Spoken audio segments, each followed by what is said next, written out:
Bonjour à tous, je suis vraiment contente de vous retrouver aujourd'hui pour pitcher une nouvelle scène du livre illustré Cerise et Cracotte. Vous allez me dire plus tard si cette scène vous parle, si vous avez déjà été dans cette situation.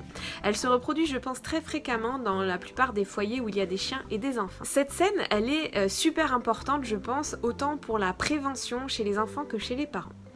Je vous plante le décor. C'était aux vacances de Noël l'année dernière, donc on était chez ma maman qui avait un petit bichon maltais de 8 ans. Ce petit bichon, il est très speed et il adore jouer avec ma fille. À l'époque, ma fille n'avait pas encore 3 ans. Et donc souvent, quand Bouboule voyait ma fille, elle avait tendance à courir dans tous les sens, à sauter sur les canapés, à faire des dérapages. Bref, ça rendait assez hystérique ma fille qui vraiment hurlait de joie et trouvait ça super génial que ce petit toutou veuille autant jouer avec elle. Et donc ma fille, elle avait pas pris conscience que de temps en temps, ce petit chien, il avait un bouton off. Parce que là, il était sur on et vraiment, il speedait dans tous les sens. Et donc parfois, ce petit chien, il passait sur off et il allait se coucher en boule sur le canapé. Sauf que ma fille a vraiment voulu aller jouer avec Bouboule à un moment où elle était en plein sommeil. Et elle a surprise Bouboule en allant la chatouiller pendant qu'elle roupillait. Et forcément, le chien a eu une réaction compréhensible. Et donc, elle a grogné. Voilà. Et la première réaction de ma maman à l'époque était bien de disputer le chien d'avoir grogné sur l'enfant parce que c'était inacceptable.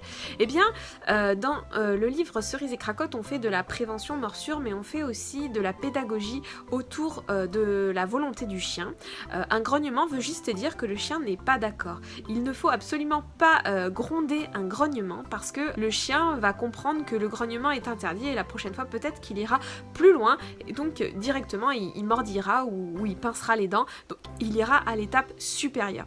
Donc, plutôt que de dire au chien qu'il n'a pas le droit de grogner, avertissement assez pacifique du chien, on va plutôt dire à l'enfant que quand un chien dort, en fait, il faut respecter ça.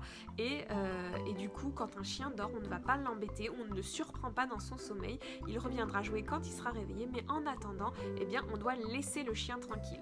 Le chien averti qu'il a été extrêmement dérangé, il a pris sur lui, il a juste grogné. Et c'est vrai qu'il aurait pu avoir une réaction plus vive. Donc, on remercie le chien d'avoir juste grogné et on encourage l'enfant à vraiment laisser le chien tranquille. On ne dispute pas un chien qui grogne, par contre on fait de la pédagogie et de la prévention auprès des enfants, voilà, vraiment pour ne pas que cela se reproduise.